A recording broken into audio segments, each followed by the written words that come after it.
Välkomna till Kungliga Vetenskapsakademin och den här presskonferensen då vi ska presentera årets Nobelpris i fysik. Welcome to the Royal Swedish Academy of Sciences and this press conference where we will present this year's Nobel Prize in Physics. We will keep to our tradition and start in Swedish and then continue the presentation in English. And you are of course welcome to ask questions later on in either language. Jag heter Hans Ellegren och är ständig sekreterare här på Kungliga Vetenskapsakademin. På min ena sida sitter professor Olle Eriksson, ordförande för Nobelkommittén i fysik. Och på andra sidan professor Göran Johansson, ledamot av Nobelkommittén för fysik och sakkunnig i ämnet. My name is Hans Ellegren. I'm Secretary General of the Royal Swedish Academy of Sciences. To my right is Professor Olle Eriksson, Chair of the Nobel Committee for Physics, and to my left, Professor Göran Johansson, member of the Nobel Committee for Physics and one of the experts in this field. Årets pris handlar om att möta kvantmekaniken på ny skala. This year's prize is about encountering quantum mechanics on a new scale.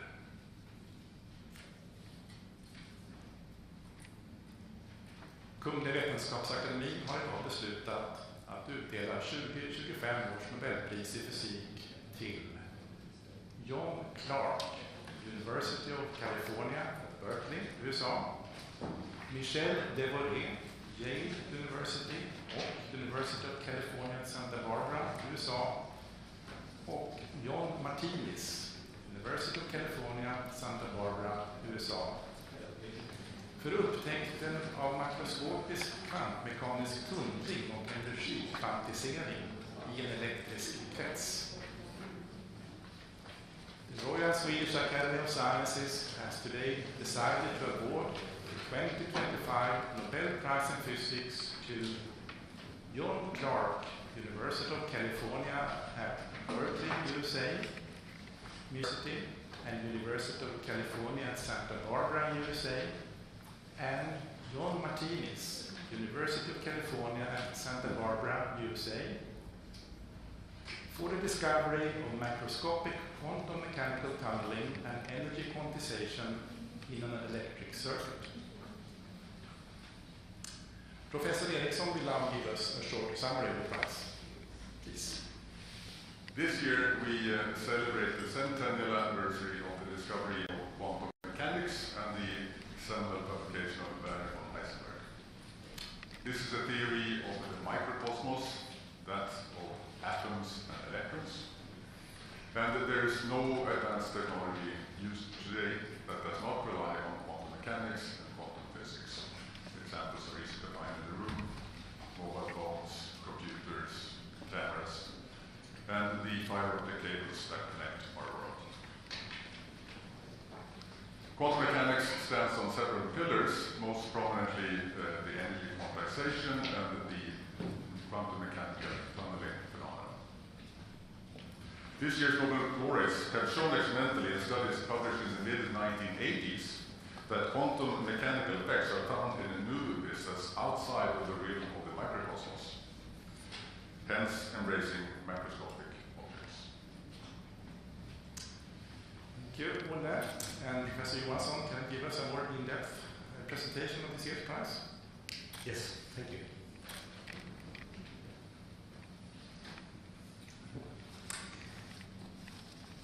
So, this year's prize is about quantum mechanical tunneling.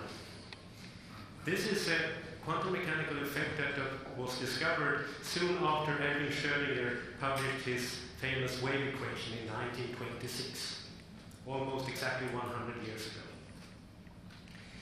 Soon after it was published, solutions were discovered where a particle could penetrate a classically impenetrable barrier.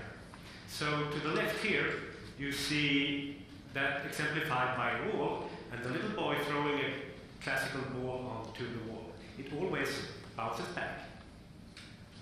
However, quantum mechanical particles can sometimes appear on the other side of this classically impenetrable wall, and it is as if it digs a small tunnel through the barrier.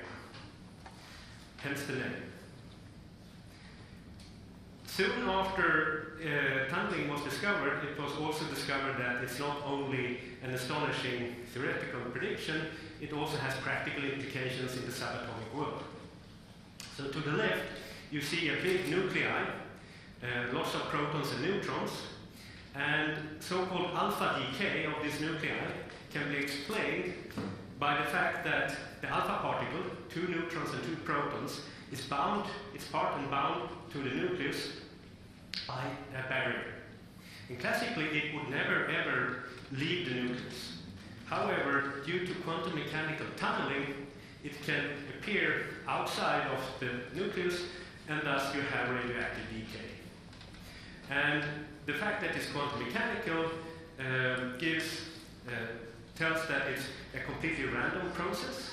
And also by calculating the width and the height of the barrier, you can calculate the average waiting time for this decay or the half-life. So, we understand that quantum mechanical tunneling is important in the subatomic world. However, can we observe larger systems that tunnel? This was a question raised by Nobel laureate Anthony Leggett in 1978. He suggested that it should be possible to observe something called macroscopic quantum tunneling in a superconducting circuit. So how should we understand this? Well, in the upper picture here, you see a normal conductor. In the normal conductor, the electrons are very individual. They are fermions, and they are very easily distracted. So if you push a current through this conductor, the electrons are easily distracted, and there is resistance. Thus, you always get the voltage across this conductor. In the second picture, you see how a superconductor works. Here, the electrons take each other 2 and 2 by the hand, and then it's much harder to distract them. So then they can lead a current without any resistance at all, so there is current without any voltage, a supercurrent. In the lower picture, you see another example. You see also an illustration of how this works.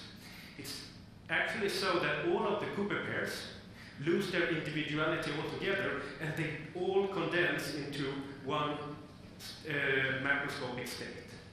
So it's one Cooper pair condensate, which is determined by one macroscopic wave function or a superconducting order parameter.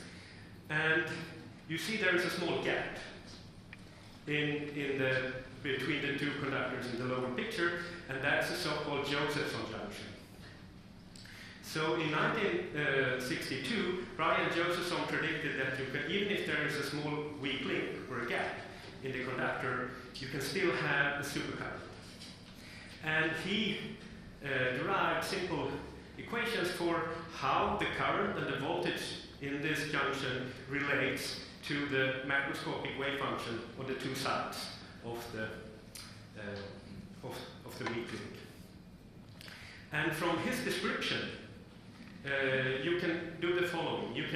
If you push a current through the Josephson junction, it can then appear in 2 different states. One without the voltage, and one with a measurable voltage. And the switching between the 0 voltage state and the state with the voltage is, there is a barrier in between. And by detecting how this switching occurs between the 0 voltage state to the voltage state, this is how our 3 laureates managed to prove that there is macroscopic quantum tunneling. So, to the left you see an illustration of macroscopic quantum tunneling. So, our 3 laureates positioned, they pushed a current through the junction, and it was in a state so that it should not classically be able to switch. And yet, it switches from the 0 voltage state to the state with the voltage. Although classically you see that it cannot switch. And if you're a physicist, you might realize that the smoking gun evidence for this macroscopic quantum tunneling are when the black dots here deviate from the diagonal line. That's where macroscopic quantum tunneling dominates. So the 3 laureates, so this breakthrough experiment was performed in 1985 at Berkeley, and the group leader, John Clarke, had long experience of working with Josephson junctions. John Martinis was his senior PhD student at the time, and Michel Devoret was a postdoc coming from Saclay outside of Paris, with experience from low-temperature physics, but not with Josephson junctions, molecular solids. So this trio did not only do this breakthrough experiment, they also did another breakthrough experiment the same year. So the name quantum physics comes from the fact that atoms absorb and emit energy in packages, so-called quanta.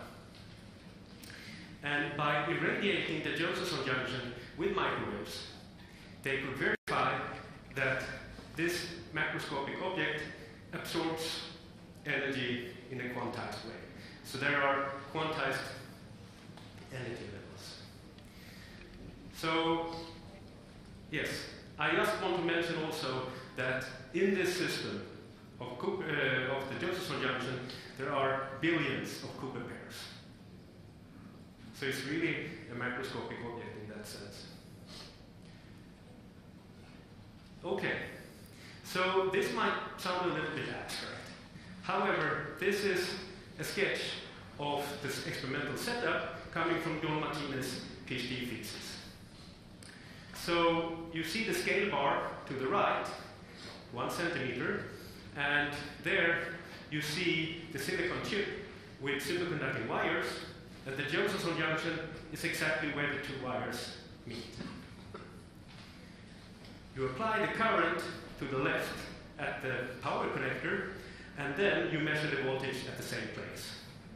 And when you radiate with microwaves, you do that in the microwave crystal contact on top. Then you also see there's a copper tubing and copper powder inside, and that's a newly developed filter for this experiment that isolates the Josephson junction extremely well from the environment, which you need because these quantum effects are very sensitive to interaction with the environment. And I think to make it even a little bit less abstract, I also want to show you a modern quantum chip.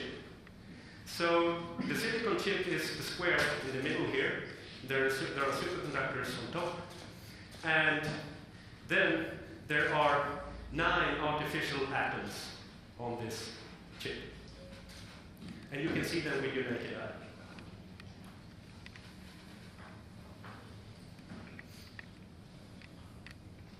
So, the 3 laureates has established, so the picture illustrates how they have taken quantum tunneling and quantum physics from the subatomic world onto electric chip.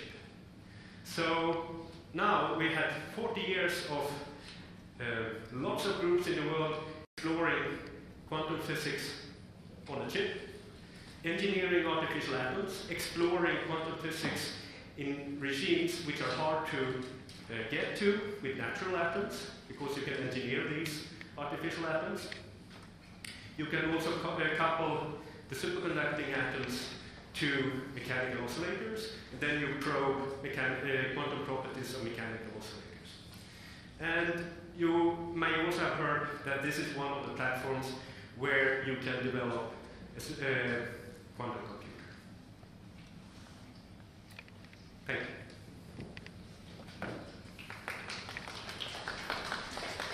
Thank you, Göran. Do we have Professor Clarke with us on the phone? Yes, you do. Good morning, Professor Clarke, and congratulations to the Nobel Prize in Physics. Thank you so much.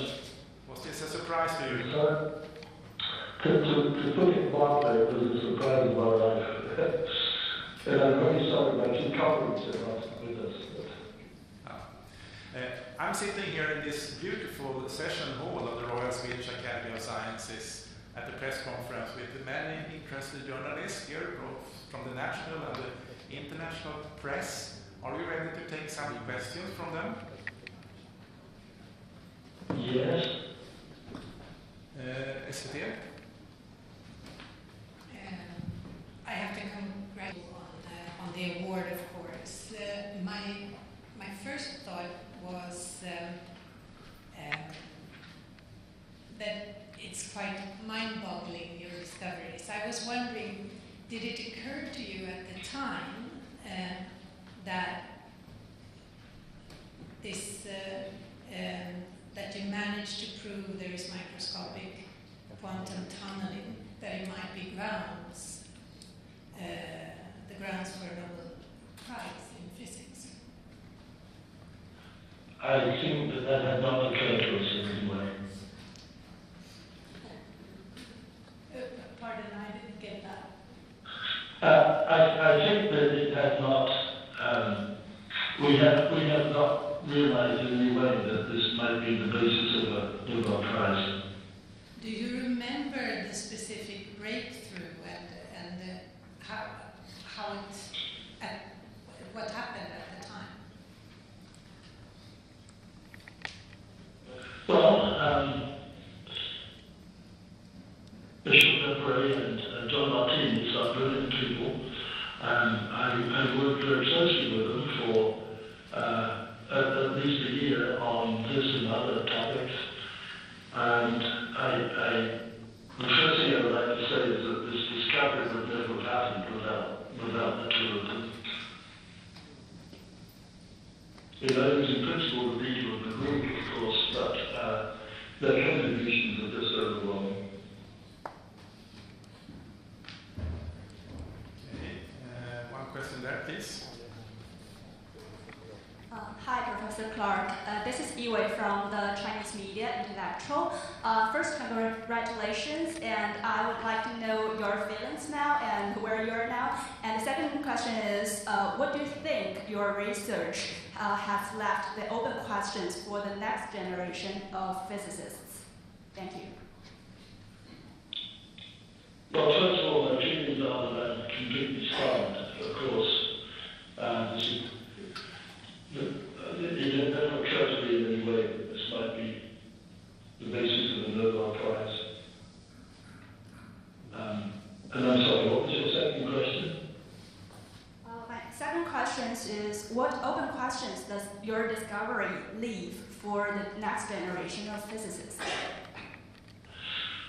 Well, I think that, as already been suggested, this is something that does lead to the further development of, or the development of, sorry, I'm losing my words, as a quantum computer. I mean, many people are working on quantum computing, and I think that it seems that it is recognized that our discovery is in many ways the basis of this. Yes, please. Thank you. Bogomir Reski from the Polish television. Congratulations, Professor. I wanted to ask you because everyone in this room has a smartphone and you have cameras that use memory chips that are actually based on the effects that you were studying. I want to ask you, did you predict when you made your discoveries that they are going to have such a widespread practical applications? And what do you think is going to be the next step in that regard? It certainly had not occurred to us in any way that this discovery would have such a significant impact. And we were very understanding the physics and the calculations that went into this. And it was very much following up on this brilliant work by Tony Leonard, who of course also subsequently won the Nobel Prize. Also, I would like to say that I knew and still do know Brian Josephson very well. He and I were colleagues as graduate students together in Cambridge all those years ago. And I recognized that he was much more brilliant than I was. And I think that he and Tony will also be very thrilled that along with Michel H and John Martinis, we won the Nobel Prize. I'm not sure that I answered your question, but More questions? Yes, please. Thank you. Congratulations, Professor Clarke. My name is Yan Nanzhu from Mr. Salon, China. And my question is, quantum phenomena are universal. So where exactly is the boundary between the classical and quantum worlds? Thank you. well, I think that the real difference is that the quantum world depends on quantum mechanics, which is somewhat commented earlier in this discussion. Quantum mechanics was discovered many years ago now by Schrödinger, almost 100 years ago. And that's the underlying basis. The thing is that classical physics doesn't depend on quantum mechanics. But it's really this discovery by Schrödinger almost a century ago that is the sort of underlying basis of all of this work in the quantum mechanics.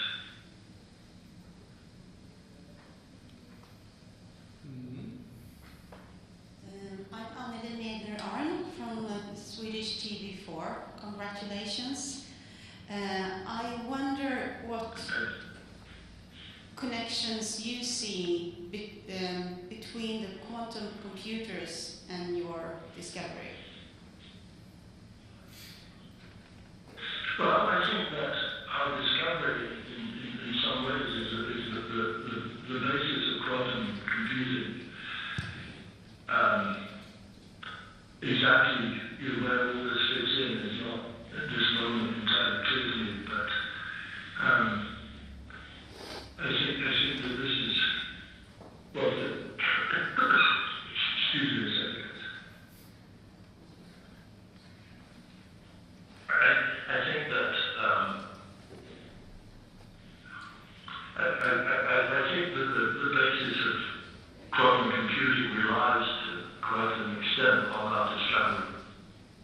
But our discovery, as I said, also depends on many other people like Brian Josephson and Tony Leonard.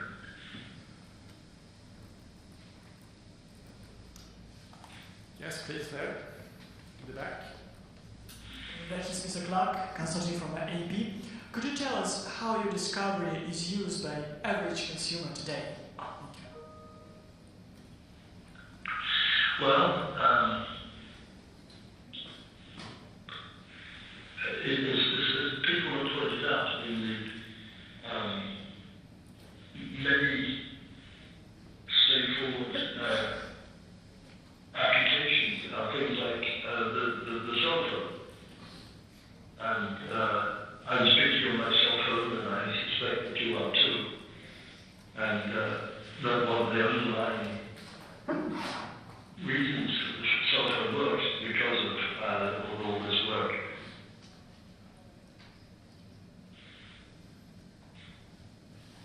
And of course other applications too, but I think that the most common one, in almost everyone has a cell phone in the modern world. One last question. Congratulations, Professor Clarke. I have one question. Is that I'm also experimentalists, and now we say this superconducting qubits and neutral atoms and trapped ions are both good candidates for supercomputing in the future. Which one do you think is most strengths in the future? Sure. Could you repeat those again, please? So my question is that for the moment we know that for superconducting qubits and neutral atoms, like cold atoms, and also ion trap, so they also show a very good candidate for future superconductor. So which one do you think that is most appropriate for the future that we will use? Sorry, I don't quite understand.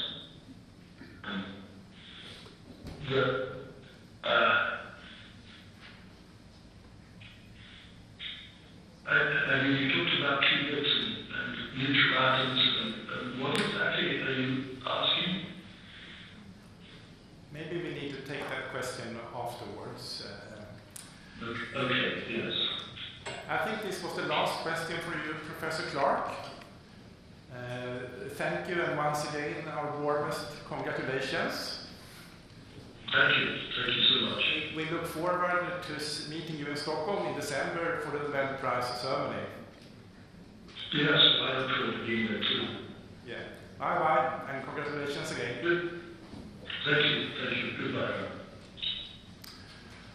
Okay, so let's move on to more questions about the Physics Prize and the research involved, or if you want to ask the committee something about their work. And again, you can ask either in English or in Swedish.